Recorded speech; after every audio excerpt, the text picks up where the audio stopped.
Many seeking treatment for common nonspecific symptoms are led to believe they're suffering from some sort of hormonal deficiency. Adrenal fatigue is the prototypical example.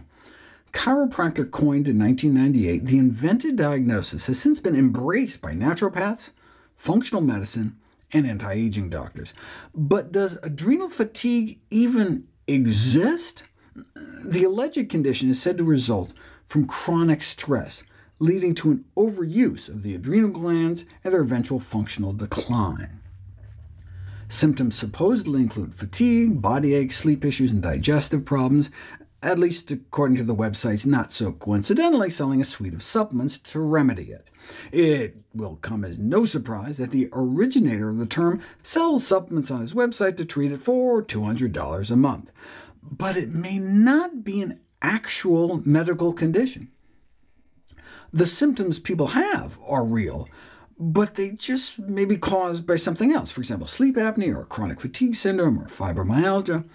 Saliva tests for adrenal hormone levels are not reliable, with studies showing so-called adrenal fatigue patients having higher levels than control, similar levels, or lower levels, an almost systematic finding of conflicting results. There is an actual disease of adrenal insufficiency known as Addison's disease, which is diagnosed with an ACTH stimulation test. You inject people with adrenocorticotropic hormone, the signal your brain uses to get your adrenal glands to pump out the stress hormone cortisol, and if your adrenals don't respond, that shows your adrenal glands must be in trouble. But inject those presumed to be suffering from chronic stress and fatigue with ACTH, and sometimes you get an even greater rise in cortisol, disproving the notion that stress causes the adrenals to quote-unquote burn out. But wait, you were diagnosed with AF, given corticosteroids, and now you feel great, so it must have been real. That's the thing about corticosteroids, though. One of the side effects is a euphoric sense of well-being. The problem is that even low doses can increase the risk of osteoporosis, psychiatric and metabolic disorders, muscle damage, glaucoma, sleep disturbances, and cardiovascular diseases. But wait, you took some quote-unquote adrenal support supplements, checked the labels, confirmed they don't have any hormones, and still felt better. They lie.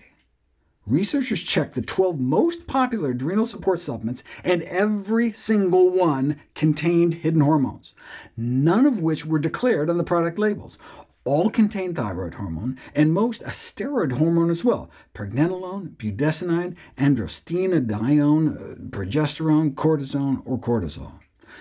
Adrenal fatigue reminds me of what used to be called electromagnetic hypersensitivity, now referred to in the medical literature as idiopathic environmental intolerance attributed to electromagnetic fields, unspecific symptoms supposedly triggered by things like cell phones. There have been at least 46 studies involving more than 1,000 people that claim to be affected, yet when put to the test in blinded trials, the studies near universally failed to show that anyone could even detect the fields. Why don't journalists covering these stories mention the data?